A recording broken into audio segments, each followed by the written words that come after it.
아담이 다시 자기 아내와 동침함에 그가 아들을 낳아 그의 이름을 셋이라 하였으니 이는 하나님이 내게 가인이 죽인 아벨 대신에 다른 씨를 주셨다 하며 이렇게 기록되어 있죠. 그래서 결국은 아벨은 죽었지만은 그는 죽는 것이 아니었다는 거예요. 하나님의 입장에서는 아벨 대신에 셋을 그 자리에 다시 끼워 넣는 거예요. 그러니까 결국은 아벨은 죽은 게 아니라 사실은 셋으로 다시 부활한 거예요. 그러니까 하나님의 역사가 이런 역사예요. 그러니까 하나님이 계획하시는 하나님의 역사는 누구도 막을 수가 없는 거예요.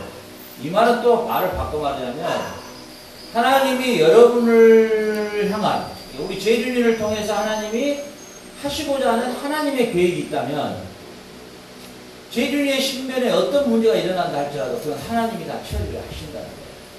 이걸 믿어야 돼요. 인간들이 아무리 자기 꾀를 내고 지혜를 내서 하나님의 일을 바꿔보려고 하지만은 그것은 어리석은 일이에요. 그래 가인은 아벨을 죽여버리면은 그 당시에 선지자인 아벨을 죽여버리면은 이제 그리스도가 오시는 것이 메시아가 오시는 것이 막아질 거라고 사탄은 생각하고 가인을 시켜서 아벨을 죽였지만 하나님은 아벨 대신에 셋을 보내셔버려요. 이게 하나님은 이 세상의 모든 역사와 이 세상의 우리 개인적인 역사도 하나님이 다 주관하시는 거예요. 아멘. 아멘. 그러니 하나님이 여러분을 향한 계획이 있는데 그 계획을 여러분들이 어느 누구가 여러분의 그 계획을 바꿀 수가 없는 거예요. 그건 어리석은 짓이에요. 참으로 어리석은 짓이에요. 하나님은 여러분 개인의 하나님의 계획들이 다 있는 거예요. 하나님의 섭리와 하나님의 뜻이 여러분 개인에게 다 있는 거예요. 그렇기 때문에 여러분들은 오늘 죽어버린 아벨 대신에 셋을 다시 그 자리에 세우신 하나님을 오늘 여러분들이 믿음으로 받으셔야 돼요. 알겠어요? 아벨은 죽었지만 하나님은 그 아벨의 자리에 셋을 다시 선지자로 세웠다는 사실이에요. 네. 그렇기 때문에 하나님의 계획과 하나님의 뜻에 이 세상 어느 누구도 하나님의 그 뜻을 거슬 수가 없는 것이에요. 믿습니까? 네. 여러분들이 이렇게 고백해야 되는 것이에요. 여러분들이 기도할 때도 이렇게 기도해야 되는 것이에요. 하나님의 뜻이 저에게 있는 대로 저는 순종하기만을 원합니다. 아멘. 하나님의 뜻에 저는 오직 복종하기만을 원합니다. 하나님의 뜻이 나에게 설령 맞지 않고 내가 생각했을 때 너무도 불리한 입장이고 내가 생각했을 때 너무도 안 되는 일 같지만 이게 하나님의 뜻이라면 저는 거기에 순종하겠습니다라고 고백해야 함이 마땅한 사람의 마땅한 본분인 것이에요. 여러분들도 이방 종교의 차이점은 뭐예요? 다른 종교는 전부가 자기 뜻에 맞춰주라는 거예요. 내가 믿는 부처가, 내가 믿는 산신령이, 내가 믿는 종교가 내가 원하고자 하는 것을 좀 채워주라는 거예요. 그러나 우리는 그렇지 않아요. 우리가 믿는 하나님, 그 하나님과의 우리의 관계 안에서는 나의 뜻은 없는 거예요. 하나님의 뜻에 내가 순종하는 거예요. 여러분, 제가 여러분들을 데리고 한국에, 중국에, 일본으로 간다는 것은 경제적으로, 물질적으로만 계산해도 한 20명이 가기 때문에 200만 원씩을 잡으면은요, 2인은 4천만 원이에요. 비행기값. 알았어요? 3개월 동안에 여러분들이 한국, 일본, 중국에서 숙식을 하려면요, 그 경비가 보통이 아니에요. 그 거의 한 5천만 원이라는 돈이 들어요. 그러죠? 그 인간의 계산으로 이렇게 계산을 해보면은 절대로 불가능한 일이에요. 사람들이 다 웃을 일이에요. 5천만 원이면 여기 시골에 집 한 채 값인데. 그렇죠. 그러나 제가 기도하고 하나님 앞에 기도한 가운데서 하나님 앞에 하나님의 뜻이 여러분들과 함께 이 한국의 암울한 교육, 이 한국에 대안이 없는 교육, 헤매고 있는 그 청소년들, 크리스찬까지라도 어떻게 살아야 될지도 모르는 그 청소년들에게 여러분들이 앞으로 1년 동안 더 훈련받아서 아름다운 열매를 가지고 그들에게 대안이 있다. 너희들도 살아갈 방법이 있다. 이렇게 어두운 이 한국 땅에 막연히 그렇게 희생양이 되지 마라. 하나님이 주신 달란트에 따라 여러분들의 방법이 얼마든지 있다. 우리 봐라. 나 초등학교 3학년 때 공부에 손놓은 사람이다. 나 정말로 나는 양 아니면 가다. 그 양이었다 나는. 그래서 나는 사실 목회자의 기질이 많은가 보다. 양을 많이 치니까. 여러분들 이렇게 간증할 수가 있다는 거죠. 알겠죠? 이렇게 여러분들이? 하나님께서 저에게 그런 마음을 주시는 거예요. 그래, 우리 애들과 함께 가서 중고등부, 유초등부 청년부들한테 가서 여러분들 교회 왜 나왔느냐 오늘 지금 뭐하러 나오냐 교회 왜 다니는데 여러분들이 질문을 던졌을 때 우리 기현이 같은 경우는 겨자식 교회 가가지고 저는 문 앞에서 바로 오락실로 행했던 사람입니다. 이러면서 간증을 하는 거예요. 그러면 색소폰을 부는 거예요. 뽕뽕뽕뽕. 그러면 이게 20개월 만에 사람이 바꿔져갖고 왔으니 어떻게 계산이 안 나오죠? 우리 기현이 입에서 스페인어가 찬양에 나오고 중국어 찬양에 나오고 뭐 영어 찬양에 나오면은 어떻게 그걸 감당을 할 거예요? 그러면서 나는 지금 학원인데 법대를 준비하고 있다. 그럼 이 애들이 뭐 자망을 하는 거예요. 기현이가 학원인데 법대를. 그래 난 지금 토플을 하고 있다. 이러면서 그냥 영어로 그냥 멘트를 몇 마디 해버리면 그냥 깜짝 뒤집어진 일이죠. 자, 그런데 이런 역사가 하나님이 저와 여러분을 통해서 그런 이 청소년들에게 이 어두운 청소년들에게 이런 비전과 꿈을 심어주는 이런 하나님의 섭리와 뜻이 있다면 하나님은 어떤 방법을 통해서든지 5천만이라는 돈을 또 채워주시는 거예요. 아멘? 네. 여러분 경험했잖아요. 우리 아무것도 없는 데서 이제 우리 법인처가 나오면 이제 20인승 새 차를 우리가 이제 사게 되죠. 하나님이 다 역사 있잖아요. 여기 우리 살고 있는 이 건물도 한 푼도 없는데 하나님이 이렇게 다 이렇게 만들어 주시잖아요. 아멘. 무에서 유를 창조하신 하나님 앞에 뭐가 부족함이 있는지 모르겠어요. 하나님이 기뻐하신 일이면은 하나님의 뜻이면은 하나님이 다 이루셔요. 아멘. 아마 여러분들의 일생에 아르헨티나 비전트리 그 다음에 이제 올해 가지는 이 파라과이 전 지역 우리 비전트리 그 다음에 이제 내년에 12월에 우리가 준비되는 한국, 중국, 일본 비전트리 아마 여러분의 나이 때 이만큼의 상상력과 세계를 보는 이 기회는 여러분들만큼 특권을 누리는 사람 별로 없을 거예요. 하나님이 여러분을 이 한국에서 파라과이까지 보냈다는 이 사건 앞에 그 안에는 하나님의 기쁘신 뜻과 하나님의 기쁘신 섭리가 있단 말이죠.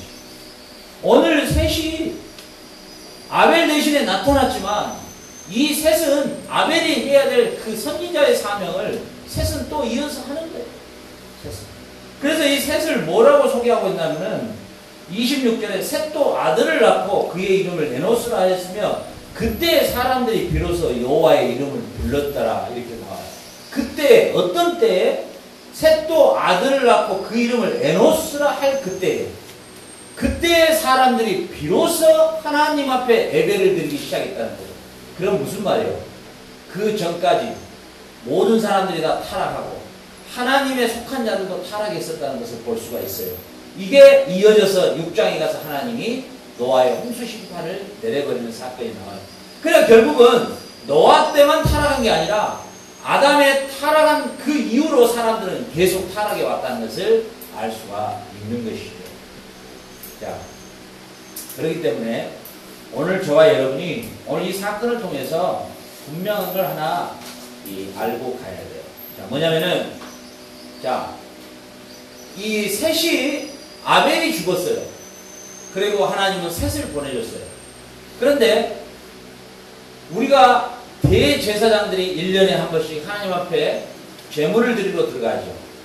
근데 그 대제사장이 제물을 드리러 들어가서 만약에 제사장이 범죄한 것이 있어가지고 그 제사를 지내다가 죽어버렸다 그러면은 그 이스라엘 백성들의 전체적인 죄를 용서받는 일이 실패되는 거예요. 그러니까 그 제사가 성공되려면은 반드시 그 대제사장은 살아야 돼요. 알겠죠? 이 아벨이 죽었지만은 그 아벨의 자리에 반드시 셋을 세워야 돼요. 하나님 입장에서. 왜냐하면 그 당시에 아벨은요, 대제사장의 위치에 서 있었거든요. 그래서 하나님 앞에 예물을 드렸던 거예요. 자, 아벨이 그 당시에 선지자였다. 그 당시에 대제사장이었다. 이런 말은 여러분 처음 들어봤을 거예요.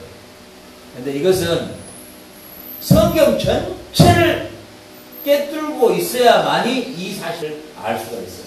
무슨 말이냐면 아벨이 그 당시에 대제사장이었단 말이죠. 근데 아벨이 죽어버리면은 그 다음에 백성들을 죄를 용서해 줄 만한 그런 소위 말하는 방법이 없는 거예요. 하나님은 다시 셋을 보내요.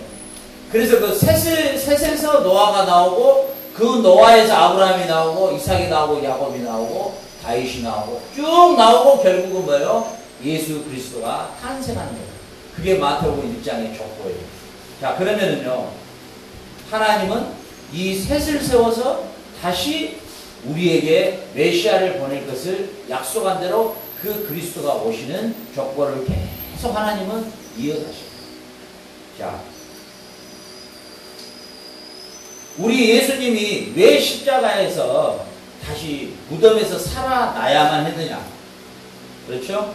왜 예수님이 살아나야만 했느냐? 자, 가인은 아벨을 죽였어요. 근데 하나님은 아벨 대신에 셋을 그 자리에 세웠어요. 지금 말하자면 가인의 후에 사탄에 속한 자가 예수를 십자가에 못 박아 죽였어요. 근데 하나님은 다시 예수님을 다시 부활시키셨어요. 다시 셋을 보내준 것처럼. 그러니까 예수님은 반드시 십자가에서 살아나셔야 돼요. 왜? 그분은 우리의 대제사장이기 때문에. 그분은 우리의 대제사장이기 때문에 그분이 죽으셨다가 살아나지 않으면 우리도 살 수가 없는 거예요. 알겠죠? 오늘 이 죽어버린 아벨, 그리고 아벨 대신에 셋을 보내주신 하나님, 그리고 아벨을 죽인 가인, 이 사건 안에서 벌써 예수님의 죽으심과 부활이 나타나 있다는 사실이에요. 오늘 이 가인의 후예들은 보면은 어떤 후예들로 기록됐냐면 우리 16절부터 보면은요, 이렇게 기록되어 있어요. 우리 16절부터 한번 읽어볼까요? 자, 가인이 여호와 앞을 떠나서 에덴 동쪽 놉 땅에 거주하더니 아내와 동침하며 그가 임신하여 에녹을 낳았느니라. 가인이 성을 쌓고 그의 아들의 이름으로 성을 이름하여 에녹성이라 했다. 에녹이 이랏을 낳고 이랏은 무비아를 낳고 무비아는 무두사엘을 낳고 무두사엘은 라멕을 낳았더라. 라멕이 두 아내를 맞이하였으니 하나의 이름은 야다요 하나의 이름은 실라더라. 이렇게 기록되어 있죠. 그러니까 가인의 후예들이 처음에 하는 일이 뭐냐면 도시를 건설해요. 도시를. 그러니까 지금도요, 하나님을 모르는, 하나님께 속하지 않는 자들이 문화를 굉장히 발전시켜요. 알죠? 그 음악을 굉장히 발전시켜 나갑니다. 그 사실은 크리스찬이 아닌 사람들이 훨씬 더 과학을 발전시키고 문화를 발전시켜요. 여기서 보면 가인의 후예가 벌써 농업 문화에서 도시 문화를 만들고 있어요. 그리고 뭐예요? 이제 타락한 그 본색이 드러나는데 일부 다처주의가 시작되는 거예요. 부인을 벌써 2명씩 만들기 시작해요. 그리고 20절에 야단은 야발을 낳았으니 그는 장막에 거주하며 가축을 치는 자의 조상이 되었고 그의 아우의 이름은 유발이니 그는 수금과 퉁소를 잡는 모든 자의 조상이 되었고 그리고 실라는 두발가인을 낳아서 그는 구리와 새로 여러 가지 기구를 만드는 자요 두발가인의 누이는 나아마였더라. 이렇게 나와요. 그러니까 도시문화, 농업문화, 그 다음에 예술, 음악, 그 다음에 철기문화까지도 다 누가 만들어내냐면은 가인의 후예들이 만들어내고 있는 것을 볼 수가 있어요. 그렇죠? 그렇죠? 네.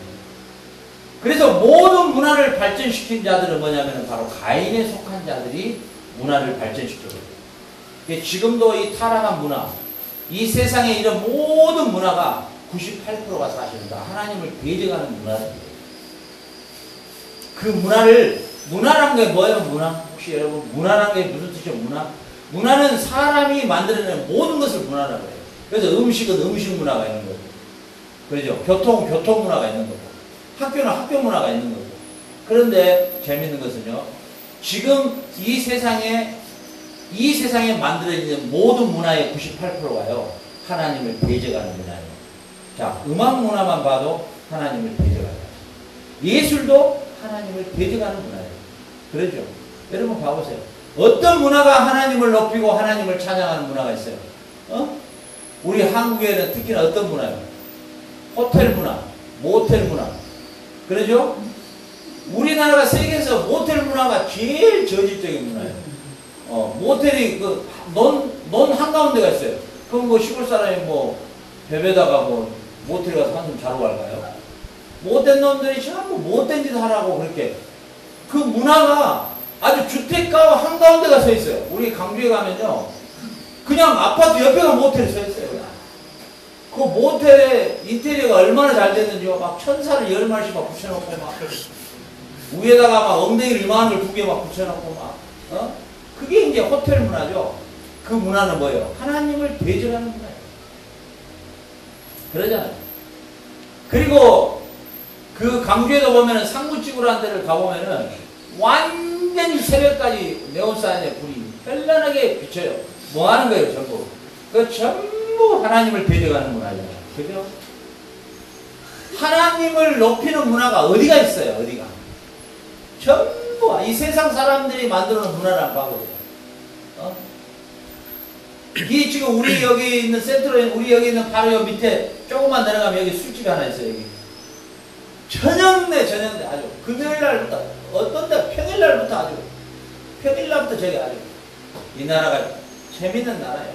우리나라 같으면 저 정도 되면은 벌써 외부에서 해서 다 막아버리고 했을 텐데, 경찰이 가서 또 경비 쳐주고 있더라고. 이 문화 자체가 전부 이 타락한 문화가 누구로부터 출발되냐면 가인의 후예로부터 이렇게 출발되는 것을 볼 수가 있어요. 그러니까 여러분들은 지금 이 타락한 문화에 여러분들이 노출되어 있단 말이죠. 특히나 우리 한국의 우리 초등학생, 중학생, 고등학생들이 다 이 타락 문화에 다 노출되어 있어요. 그 중에서 지금 가장 학생들에게 문제가 되는 게 뭔지 알아요? 가장 문제된 게 이 컴퓨터 문화, 이게 학교 갔다 와서 야동 보고, 학교 갔다 와서 손 게임하고, 학교 갔다 오면은 부모가 집에 없거든. 그러니까는 부모가 집에 없으니까 하는 게 뭐예요? 컴퓨터 아니면 드라마 아니면은 이런 것만 보는 거예요. 그거에 완전히 노출되었거든. 그러니까 정신이 사고가 다 틀어져. 그래 뭐 소녀시대인지 뭐 아줌마 시대인지 나와서 군대에 먼저 들어가면 그 다음에 또 비인가 누가 나와서 빗지락 들고 왔다 갔다 하지. 그 다음 좀 있다 오면 막 틀면은 그런 애들이 나와서 막 춤추고 엉덩이 까고 할딱할딱 뛰고 막 이런 것만 보이는 거예요. 그러니까 애들이 뭐예요? 전부 생각하는 게 뭐예요? 초등학교 때부터 너 꿈이 뭐냐? 그럼 탤런트 되는 거, 가수 되는 거. 그래가지고 보면은 도저히 쟤는 가수도 아닌데 가수 된다 해가지고 그냥 전부 기획사에다가 돈 꼬라박고 망쳐주는 애들이 한둘이가 아니죠. 이런 문화에 우리 한국 학생들은 다 노출되어 있어요. 그 이들의 삶이 어떻게 되겠어요? 이들의 삶이. 이 생각하는 게 어떻게 되겠어요? 생각하는 게. 자, 이번에 우리 한국의 노벨상, 노벨 문학상 또 떨어졌죠? 우리 한국 노벨 문학상이 절대 안 나옵니다. 안 나올 수밖에 없어요. 왜 그래요? 세계에서 제일 책을 안 읽는 나라가 우리나라예요. 일본도 중국도 우리나라보다 책을 많이 읽어요. 그런데다가 요즘에는 이제 인터넷까지 들어와가지고 얘들이 책하고는 아예 거리가 머니까 생각하는 사고가 이게 깊지가 못해요. 아주 단순해버리고. 이러니까 이 문학상에 나오지가 않죠. 네. 여러분들이 오늘 보면은 여러분들의 삶의 문화 가운데 거의 98%는 다 가인이 만들어낸 문화단 말이죠. 이 문화는 다 하나님을 대적하는 문화이다. 그러나 여러분들이 이 문화의 이 새 속에 물들어서는 안 되는 것이에요. 여러분들이 TV를 보는 것도 또 여러분들이 어떤 그런 여러분들 인터넷을 검색하고 여러분들 하는 것도 사실은 영적으로 보면 여러분의 영을 완전히 흐려놔버립니다. 그것을 보는 순간만큼 내 영혼이 흐려져요. 여러분은 못 느끼죠? 그게 흐려집니다. 이게 흐려져요. 이게 흐려지게 한번 시작하면요, 이게 회복되기는 굉장히 힘들어요.